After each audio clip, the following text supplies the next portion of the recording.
మీ ఆరోగ్యం కోసం మీరు హాస్పిటల్కు వెళ్తే మీ ప్రాణాల కంటే డబ్బు ముఖ్యమా?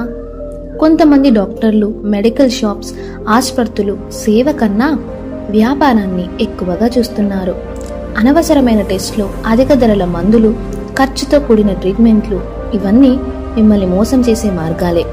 మరి ఇవన్నీ ఎలా జరుగుతున్నాయి? ఎలా మనం మోసపోతున్నాము? మోసపోకుండా ఉండడానికి ఎలాంటి జాగ్రత్తలు తీసుకోవాలి అనేవి వీడియోలో మనం తెలుసుకుందాం. డాక్టర్స్ చెప్పిన ప్రతి టెస్టు అవసరమా?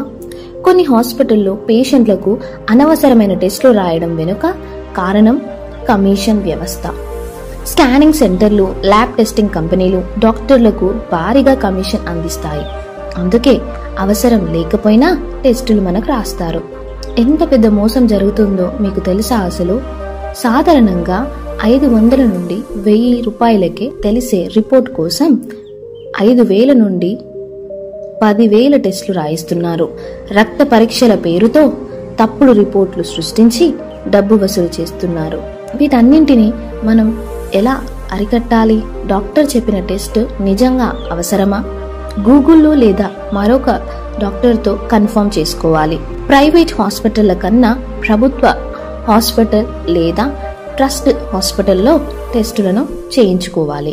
బ్రాండెడ్ మెడిసిన్ మరియు జనరిక్ మెడిసిన్ స్కామ్. మందుల స్కామ్. మీరు ఖరీదైన బ్రాండెడ్ మందుల కోసం డబ్బులు ఖర్చు చేస్తున్నారా? మీకు తెలుసా, ఒకే రకమైన మందు ఒకే స్టాల్ నుండి బ్రాండెడ్ కంపెనీ 500 రూపాయలకి అమ్ముతుంది. అదే జనరిక్ మెడిసిన్ అయితే 50 రూపాయల నుండి 100 రూపాయలకి మనకు దొరుకుతాయి. మెడికల్ షాప్స్, ఆసుపత్రుల, ఫార్మసీలు ఎక్కువ లాభం వచ్చే బ్రాండెడ్ మందులనే ప్రిఫర్ చేస్తారు. అయితే జనరిక్ మందులు తక్కువ ఖర్చుతో అదే ఫలితాన్ని మనకు అందజేస్తాయి. బ్రాండెడ్ మందుల వెనుక ఉన్న రహస్యం. ఫార్మాస్యూటికల్ కంపెనీలు డాక్టర్లకు పెద్ద మొత్తంలో కమిషన్ ఇస్తారు. కొన్ని మెడికల్ షాప్స్ అధిక ధరల మందులే సజెస్ట్ చేస్తారు. వీటన్నింటినీ ఎలా జాగ్రత్త పడాలి? డాక్టర్ రాసిన మందులో జనరిక్ ఆల్టర్నేటివ్ అడగండి. ఆన్లైన్ ఫార్మసీ ద్వారా ధరల యొక్క తేడాను తెలుసుకోండి. గవర్నమెంట్ జనరిక్ మెడిసిన్ స్టోర్స్ గురించి మనం తెలుసుకోవాలి. ఎక్స్పైర్డ్ మెడిసిన్స్ మరియు ఫేక్ డిస్కౌంట్ స్కామ్.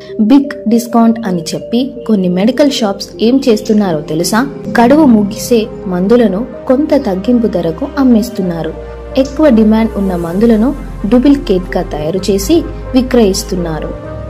దవాఖానాలో కొన్ని మందులు ఫార్మాస్యూటికల్ కంపెనీలతో ఒప్పందం పెట్టుకుని ఎక్కువ ధరలకే ప్రిస్క్రైబ్ చేస్తున్నారు. ఎలా జాగ్రత్త పడాలి? మందులపై ఎక్స్పైరీ డేట్ చెక్ చేసుకోవాలి. తక్కువ ధరకు అందించే మెడికల్ షాప్స్ పై డౌట్ కలిగితే మరో చోట మనం పరిశీలించాలి. జనరిక్ ఫార్మసీ స్టోర్స్ లేదా ప్రభుత్వ మెడికల్ స్టోర్స్ ను వినియోగించండి. ఫేక్ సర్జరీస్ మరియు ఓవర్ ఛార్జింగ్ స్కామ్. ఇప్పుడే సర్జరీ చేయించుకోకపోతే ప్రాణాపాయం అని భయపెట్టే హాస్పిటల్ స్కామ్. కొంతమంది డాక్టర్లు నిజంగా అవసరం లేకపోయినా అర్జెంట్ సర్జరీ చేయించుకోవాలని భయపెడతారు. పేషెంట్ల కుటుంబాన్ని భయపెట్టి లక్షల్లో బిల్లులు వసూలు చేస్తారు. మన దేశంలో 30 నుండి 40% సర్జరీలు అనవసరమైనవే. ఎలా జాగ్రత్త పడాలి? ఏమైనా పెద్ద సర్జరీ అయితే మరో హాస్పిటల్లో సెకండ్ ఒపీనియన్ తీసుకోవడం తప్పనిసరి. తెగ రాకుండా ముందుగానే ఆరోగ్య బీమా తీసుకోవడం ఉత్తమం. ముగింపు. మొత్తానికి ఆసుపత్రులు, మెడికల్ షాప్స్, ఫార్మాస్యూటికల్ కంపెనీలు వీటిలో కొంతమంది ఆరోగ్యాన్ని వ్యాపారంగా మార్చేశారు. జనం నమ్మకాన్ని దోచుకోవడానికి ఎన్నో స్కాములు చేస్తున్నారు. మనం తెలివిగా ఉండాలి. సరైన నిర్ణయాలని సరైన సమయంలో తీసుకోవాలి. ఇంతకీ మనం చేయాల్సినవి ఏంటి? జనరిక్ మెడిసిన్స్ అనేవి అడగాలి. ప్రతి బిల్లును సరిగ్గా పరిశీలించాలి. అవసరం లేని టెస్టులు, స్కానింగ్లు ఎలాంటివి చేయించుకోవద్దు. మీ అనుభవాన్ని కామెంట్లో తెలియజేయండి. ఈ వీడియో మీకు నచ్చినట్లయితే లైక్ చేసి, షేర్ చేసి, సబ్స్క్రైబ్ చేసుకోండి.